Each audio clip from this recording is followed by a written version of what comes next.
All right, well, good morning, everybody. Thank y'all for being with us this morning. We got Director Stallings with GEMA with us, General Wilson, Georgia National Guard, Commissioner McMurray, Georgia Department of Transportation, and Lieutenant Colonel Kendrick Lowe with the Georgia State Patrol. Just wanted to give you an update on, after being on the ground for the last 2 days and then getting back here and getting briefed, wanted to give everybody an update of where we stand right now on the response to Hurricane Helene. I actually just got off the phone with President Biden and Secretary Vilsack. As you know, they're coming into the state today. I thanked them for visiting and also thanked them for thank the President for adding the additional counties to the disaster declaration. I did tell him that I felt certain he would hear on the road that there's still a lot of other counties out there that are expressing frustration that they haven't been added to that list yet. So he's aware of that situation on the ground, and Director Stallings and the team continues to work with FEMA in regards to that. Spoke directly to Secretary Vilsack about just the devastation that we've seen with crops in Georgia, with our pecan trees, with a lot of other things that's happening on the ground with our farms, poultry houses laying on the ground, and other things. So. As you all know, the ag economy was not good before the storm, and it's worse now. And so I'm very appreciative of them being on the ground to take a look at that today, and I know they'll be hearing about that. Also, on the way in this morning, spoke to Deputy Secretary Kathleen Hicks of the U.S. Department of Defense. She was just asking if we had any needs from DOD. I told them that General Wilson and the National Guard had the resources that we needed from a state perspective right now. We didn't have a need for federal action, and as of right now, that's where we are. General Wilson will speak more to that here in just a minute. After my urging, you all know that we had the 11 counties originally. We had a bipartisan letter of Congress supporting the 90 counties, and we're at 41 now. And as I've just mentioned, we'll continue to push for more counties and work with FEMA to do that. We did get some good news yesterday. Director Stallings told me that the administration has agreed to cover 100% of cleanup costs for the first 3 months, which is what we were requesting for them for the category A and B. That is something they agreed to and have announced. For an update, unfortunately, we have up to 33 fatalities in the state of Georgia right now, and close to 200 impacted in total by the storm. Our thoughts and prayers continue to go out to the families of those that have just experienced this heartbreak and this tragedy, to the communities that's affected. And I would just ask all Georgians continue to keep these citizens in their communities in their thoughts and prayers. I want to thank the members of the General Assembly, and specifically the Speaker and the Lieutenant Governor, for quickly agreeing to support us in suspending the gas tax in Georgia. That goes into effect today. It'll take a little while for that to get baked into the pricing, but eventually we'll save Georgians up to 32 cents a gallon for regular gasoline and 36 cents a gallon for diesel fuel. A lot of people in rural communities that we talked to yesterday are spending a lot on fuel right now, responding to the storm, running generators to get their wells going, to power their homes, to power nursing home facilities and other things. And so we feel like this will economically help people a little bit, and I want to thank the General Assembly for doing that.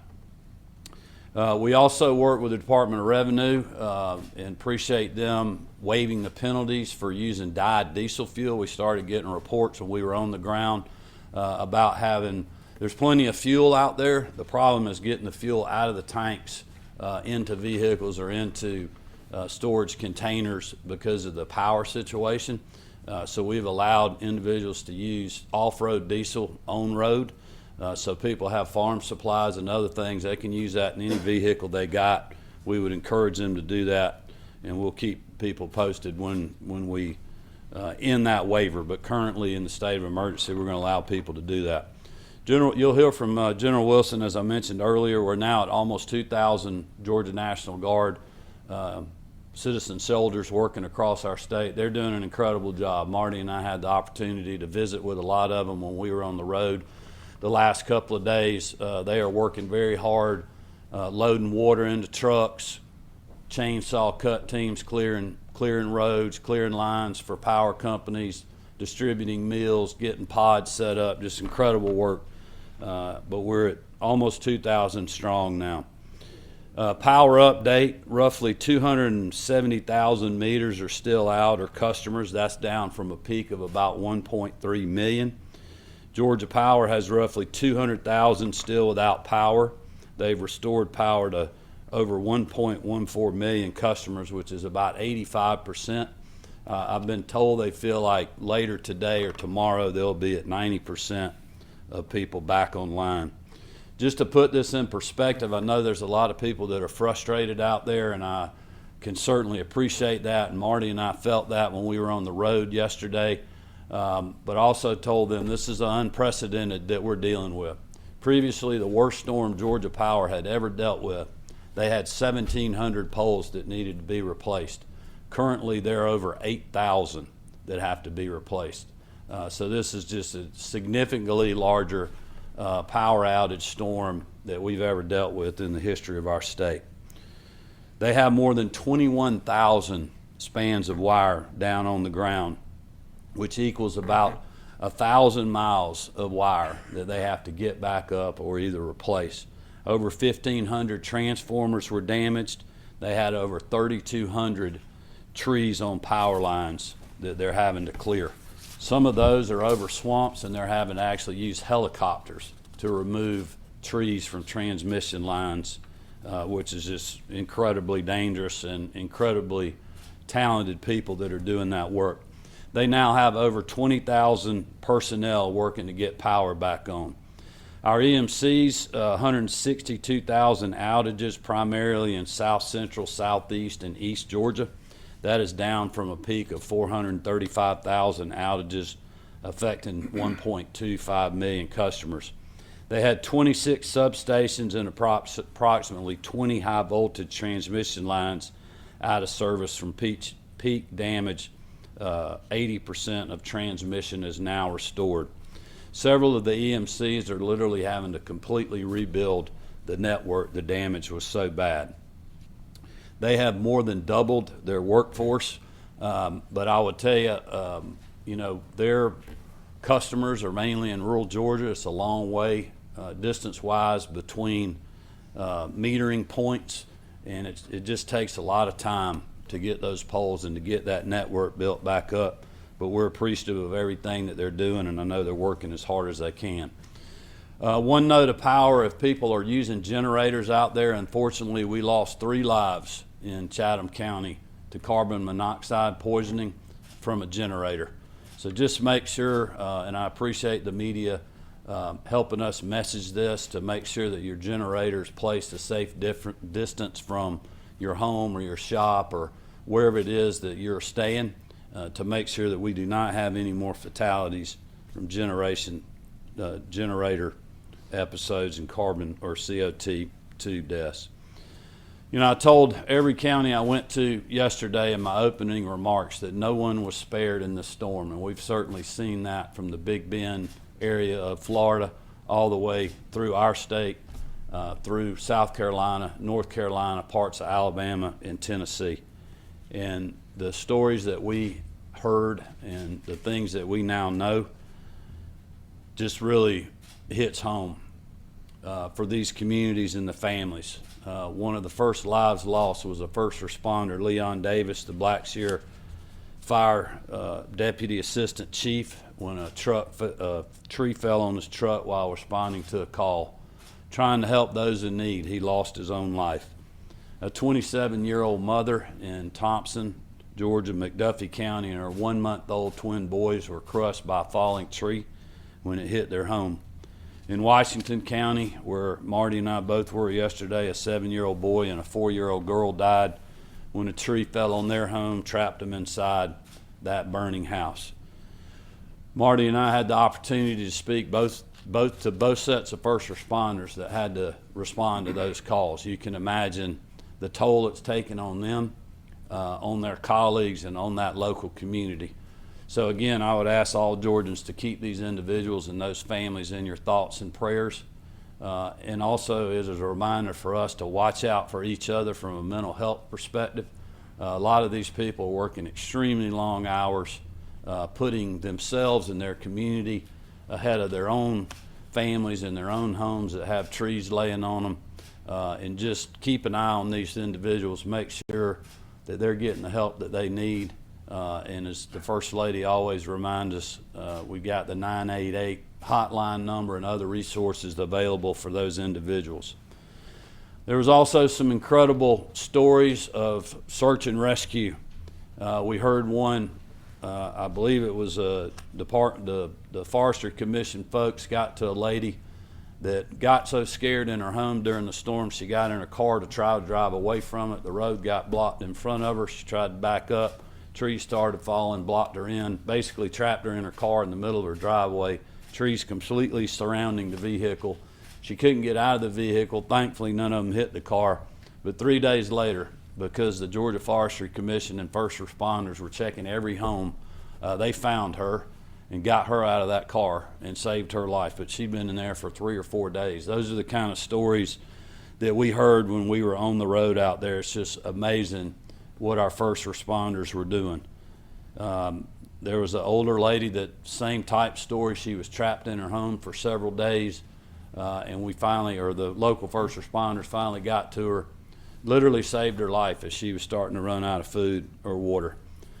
And then every community we went to, you just have everyday heroes that are stepping up, like the sheriff and his family in Glasscock County, the school superintendent there. They lost power to their school. Their food supply was going to go to waste. They took everything out of their freezers, got it to the sheriff, and they were literally cooking hot meals for people in their local community. We were in Johnson County and visited with a small church in Kite, Georgia, a new church, divine intervention in some ways. This little old church has been feeding 400 to 600 people a day, and 2 months ago I don't think the church even existed.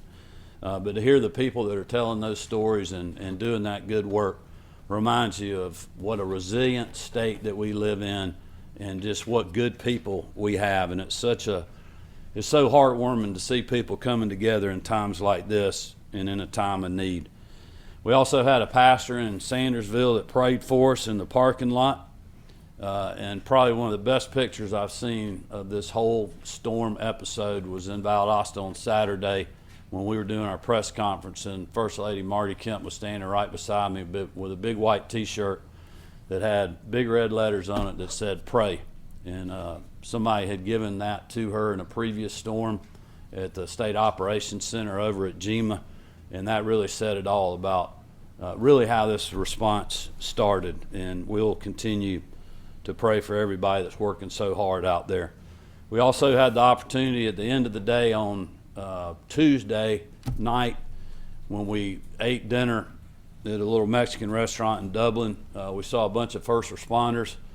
There weren't any of them that were anywhere close to living in our state. They were from New Jersey, Indiana, and other parts of the country that were down here helping us. Just great individuals, just doing what they do, and we certainly thank them for that. The next morning we were at the Georgia Power Base Camp. We got there right at 6:30 a.m. There's 500 and something trucks there, over 1,000 people. Most of them had already eaten breakfast before we got there and were starting to crank their trucks up. And then later that night, we're driving back, and we're seeing people out there working 8 o'clock at night, the same people that started at 7 o'clock that morning. So they are doing everything in their power to get power back on, and we just shook a lot of hands and thanked them for what they were doing. So we've certainly seen resilience on full display in our state, and you'll hear from others here shortly. But I did, in closing, just want to give a quick BioLab update. EPD is in the State Operations Center with Director Sollins and the rest of the team. They continue to monitor and receive updates from local, state, and federal partners responding to the incident. The Department of Public Health is in coordination with GEMA and the Environmental Protection Agency, and we'll continue to monitor air quality levels as weather patterns change throughout the Atlanta metro area. As a haze shifts toward the city, I know Mayor Dickens has urged residents to stay cautious, take precautions, and limit their outdoor activity till noon today. I would just encourage people to stay paying attention to their local media outlets and to any notices that GEMA, Public Health, or the EPA, or local elected officials like Mayor Dickens and the folks in Rockdale County continue to put out. Residents in Rockdale County and the surrounding areas should continue to listen for any updates from the EPA and local guidance.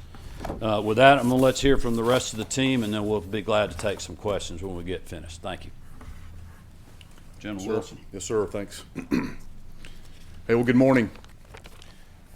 As the governor said, the Georgia National Guard has almost 2,000 soldiers, airmen, and volunteers from our state defense force assisting over 30 counties across the state today.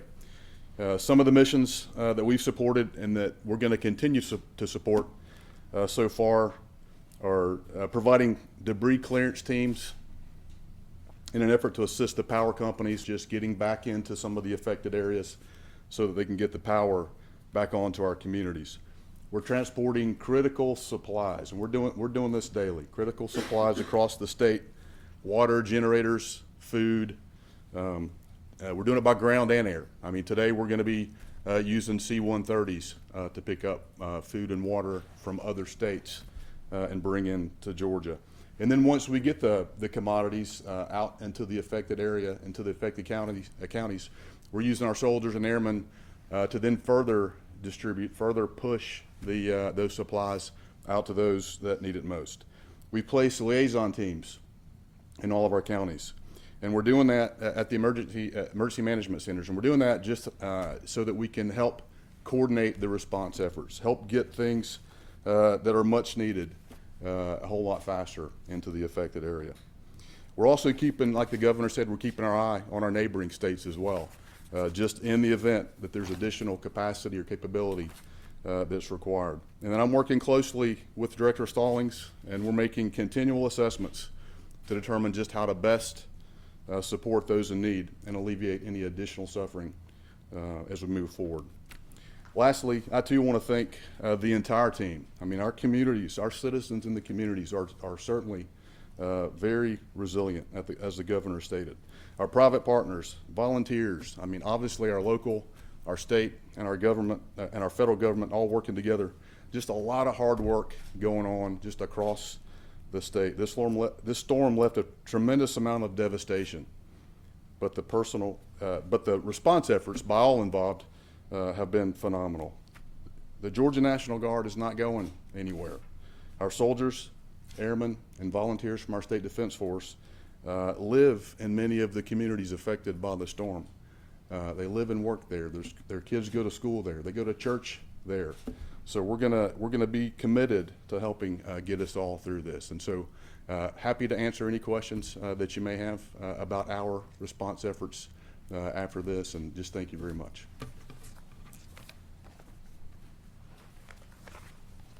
Good morning. I just want to hit on a couple topics real quick that the governor mentioned in his remarks, and I want to brag for just a second on the state's response. I know traditionally we let you in the SOC in some capacity, but we have been overwhelmed. I won't say overwhelmed. We've been overworked for a few days. Our folks are tired, and the last thing I needed them to do was come by you grumbling. So I appreciate the hard work of our team and their efforts in there. They've been getting after it.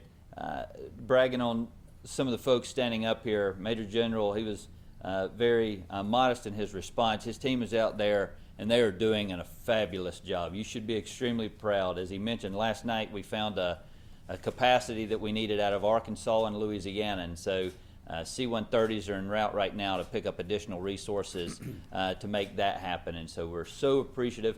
He did mention a couple other cool resources. We've used Chinooks. We've used every capability, I think, that the National Guard has brought to bear to make this response. The governor was adamant that our job was to get our citizens recovered, get them the resources needed, and we have done exactly that. We went after it as hard as we can, leaning forward into the response.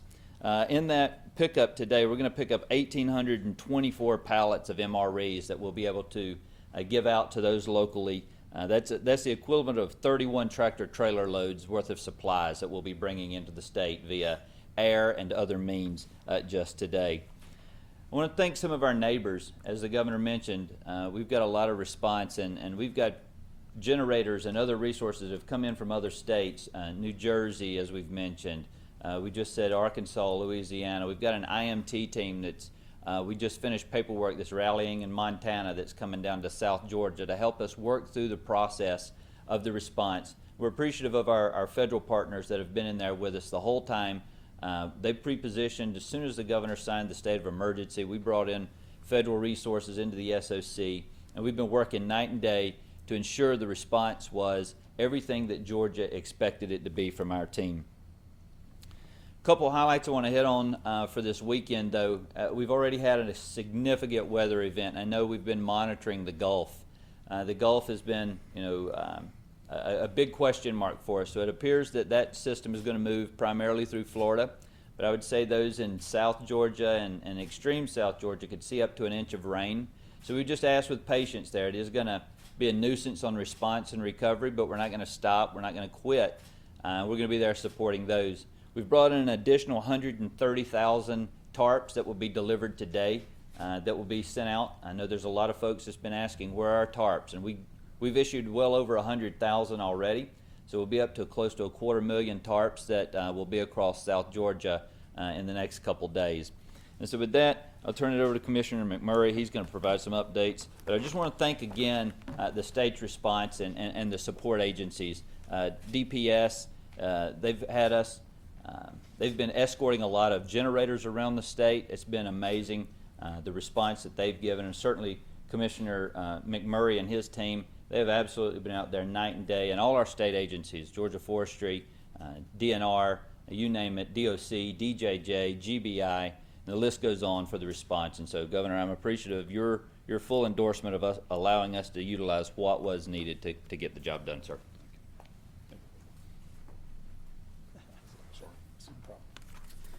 Thank you, Director Stallings. Georgia DOT's role in this horrific event has been one of clearing roadways. Our priority routes are our interstates first, the state routes, those critical routes that get to hospitals, energy production, schools, the like. At the worst of this, we had over 300 state routes blocked, impassable. That included 3 interstates at the time. We have made great progress on the state routes and the interstates, and now just down to a handful of locations that have power lines that the power crews are still working on. But this storm was so big, as the governor talked about. We've had right at 2,000 employees at one time working in all 159 counties. And of course, since then, we've triaged to work in the counties most affected, from Valdosta all the way to Augusta.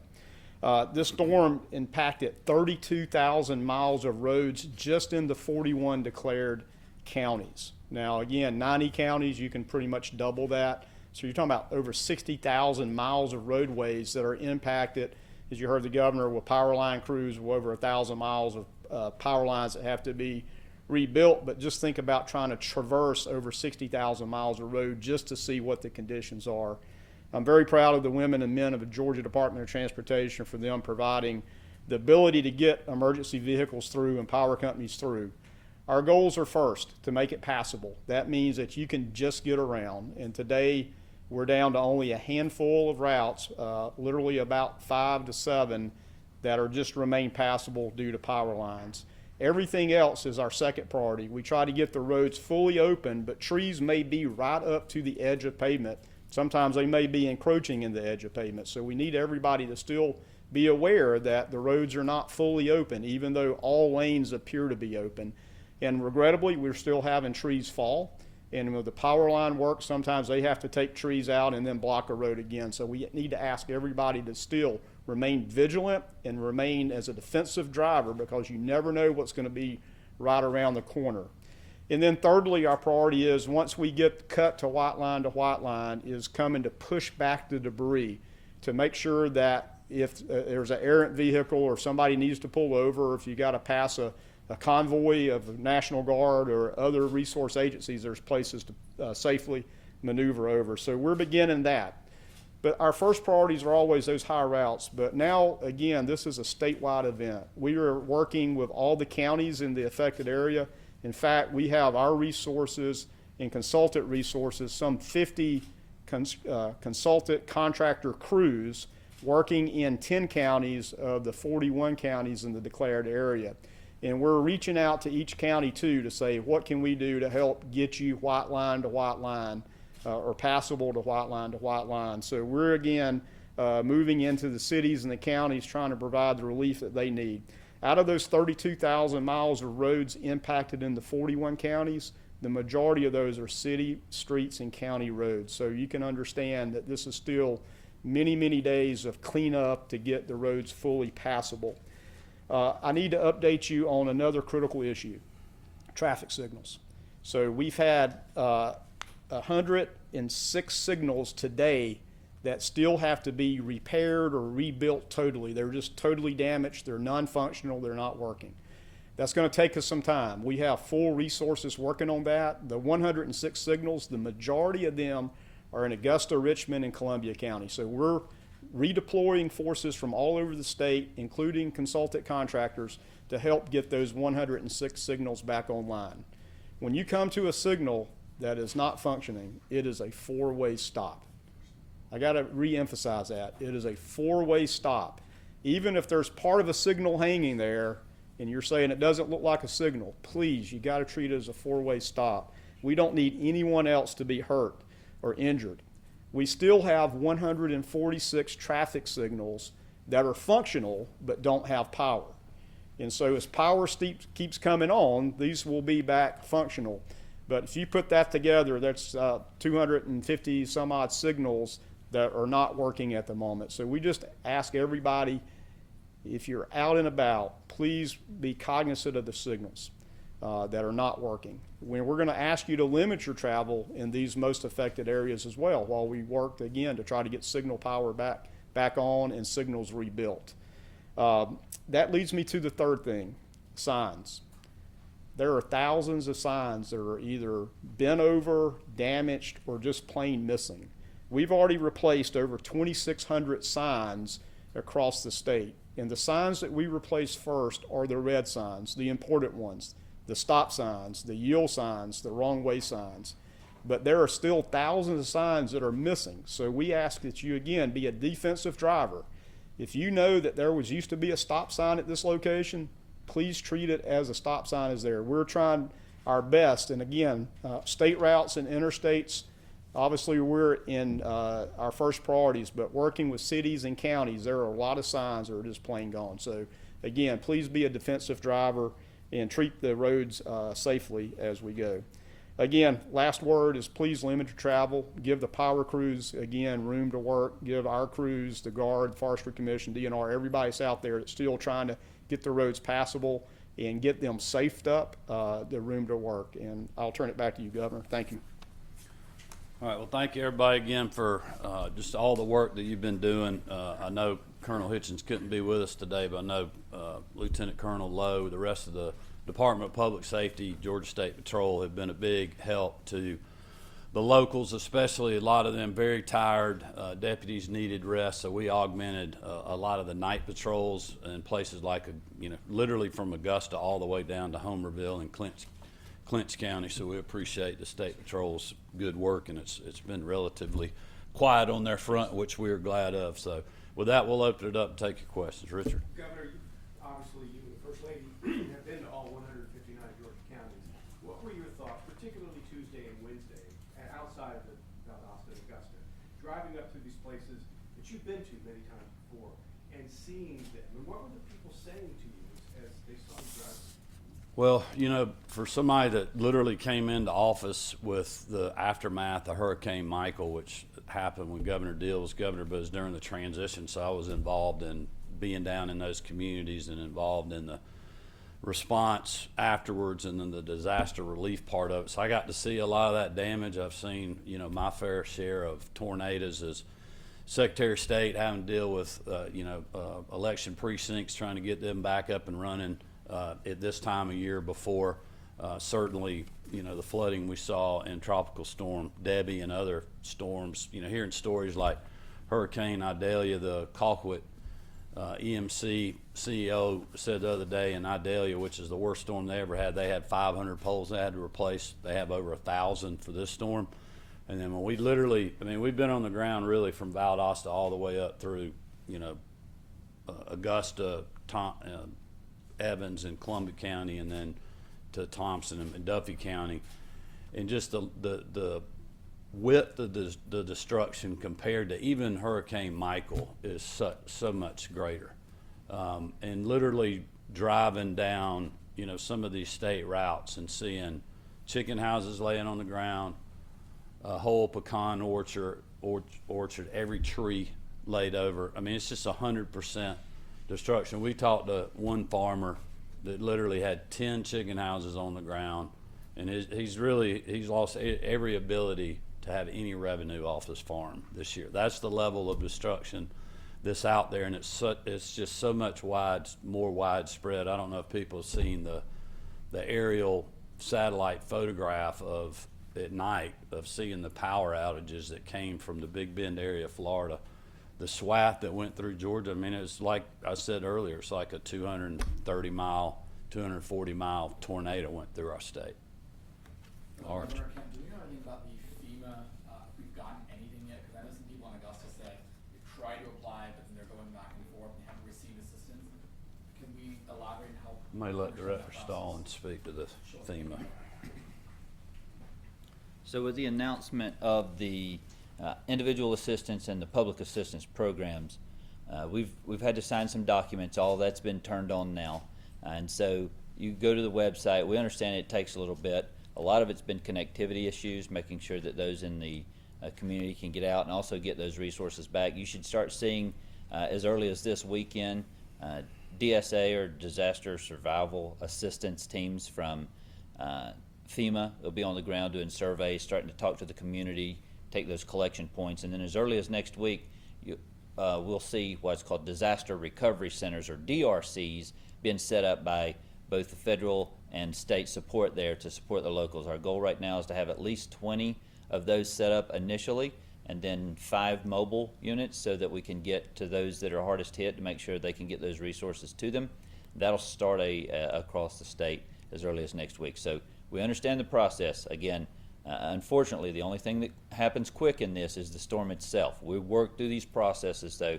But I assure you, the goal is to make sure every person that was impacted by the storm has the opportunity to recover. Yeah, let me add a couple other things there.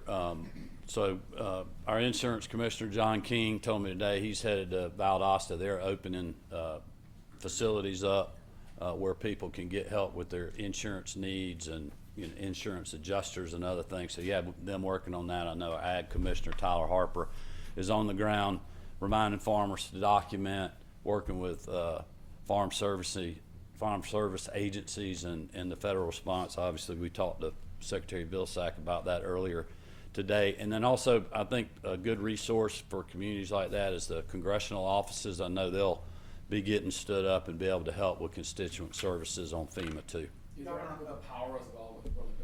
They're saying it's October 13th possibly. Is there any other possible way to get other states? I know there's well, Augusta's probably the hardest hit area we got on the power situation. I think a lot of it had to do with transmission and substations and other things that were having to be completely rebuilt. I would reference you to them because I don't have every detail on that, but I know one of the things that Georgia Power tweeted out today, I mean, they literally were having to use a helicopter to remove a tree off a transmission line that was in the middle of a swamp you couldn't even get a truck to.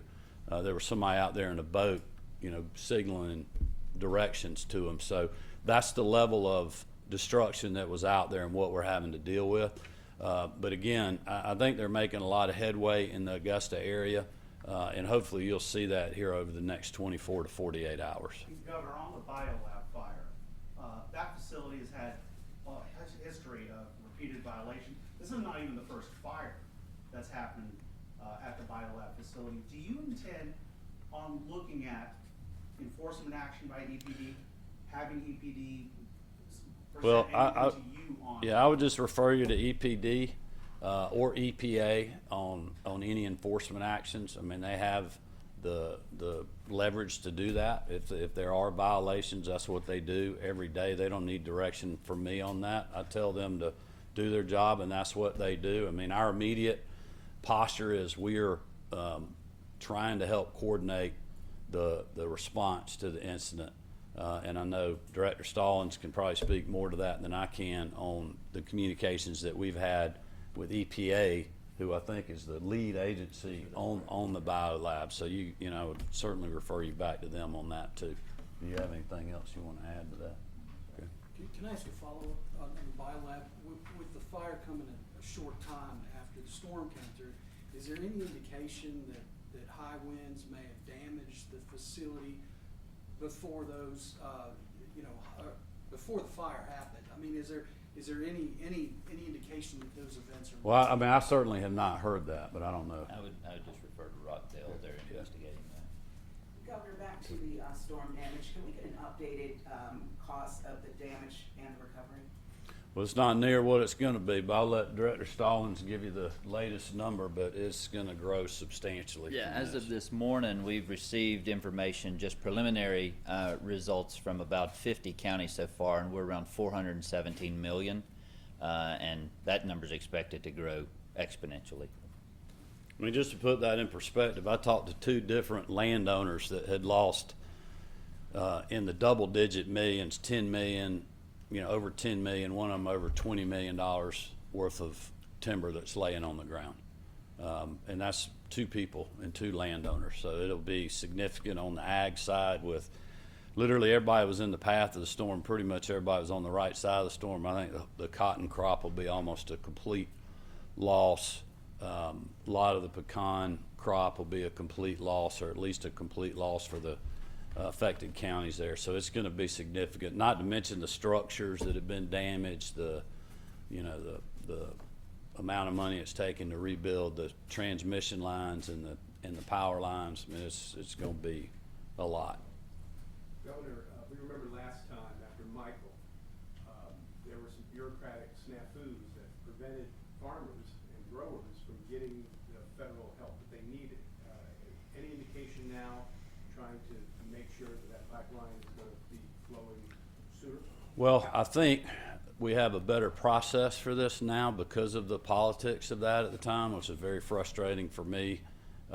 When I was working on that issue with our congressional delegation, with our agriculture commissioner at the time, that's a conversation that Commissioner Tyler Harper, myself, Congressman Austin Scott, a lot of other members of the congressional delegation are already having to make sure that we're attacking this in a bipartisan way so that we don't have politics involved in this response. I mean, we should not have politics involved in disaster response and getting relief for our farmers or the citizens of our state. And I think you will see that.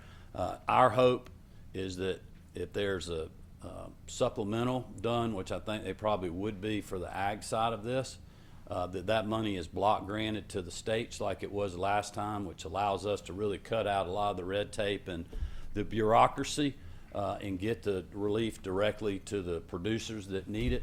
That worked very well once we finally did get this done with Hurricane Michael, and so that's our hope, and that's what we're working on. Governor, now that you've had a chance to do this tour and review so much of the state's response, have you learned any lessons or any takeaways, anything you think might do differently next time? Well, I don't know that there's anything that we would do differently. I'm just so thankful that we did the early state of emergency, that we made it a statewide event, listening to Will and the rest of the weather team and the information that we were getting to make sure our whole state knew to prepare for this, which is, if you remember what Director Stallings was saying, pre-storm was prepare to survive for 72 hours after the storm hits. That'll allow us enough time to cut through and get to you, no matter where you are. And that really played out. We had individuals that were prepared for that, and we also know that there were some individuals that weren't prepared for that, so that's a good lesson really for all of us as citizens to make sure you have enough food, enough water to survive that additional 72 hours in a storm like this. But also, look, I think people, I mean, you talked to a lot of people over in the CSRA and the kind of Augusta, Columbia County area. I mean, they were not thinking this storm was going to hit them.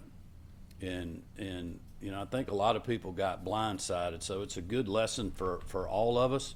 But I'm just thankful that we have an experienced team. We got ready early. We had all the resources available.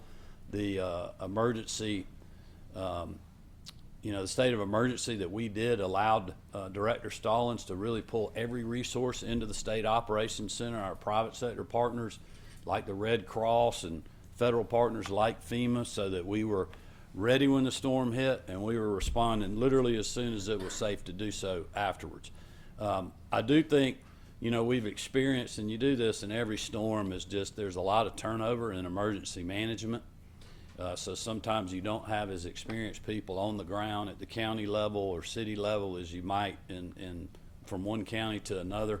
And, I think Director Stallings and his team's done a good job about shifting either some of their resources to those counties or getting other counties that weren't as hard hit. I think it was Glasscock. No, it wasn't Glasscock. There was one of the counties where we were yesterday, but we had, I know Baldwin County did a lot to help Glasscock County out. And we had, I think one of the Baldwin County folks went to maybe Washington County or one of the other smaller counties. Their EMA guy went over there to help because their county wasn't hit as much. So we had a lot of that going on too in our state. And I think as we, kind of do a post-mortem on the storm, there'll be those kind of things that we'll look at to just see, not that we would have done a whole lot different, but just how could we be maybe more efficient or provide the locals more resources when they're seeing turnover at that level. But I'm sure we'll continue to learn. I mean, look, we learn something after every storm. That's one reason Georgia has such a good team, is we've been through a lot. If you think back to some of the things that happened in the Deal administration and their response and how they improved things, and I certainly learned a lot from watching Governor Deal in these scenarios, and then have learned a lot dealing with what I have in 5.5 years, and we'll continue to sharpen the team and just do all we can to help support our people. But also, we've made, despite what we have to do for ourselves, there are resources that we have that we're not using, and we're certainly offering those to people that need them. And so we want to be good neighbors, like a lot of people are being good neighbors to us. All right, thank you, everybody. We're going to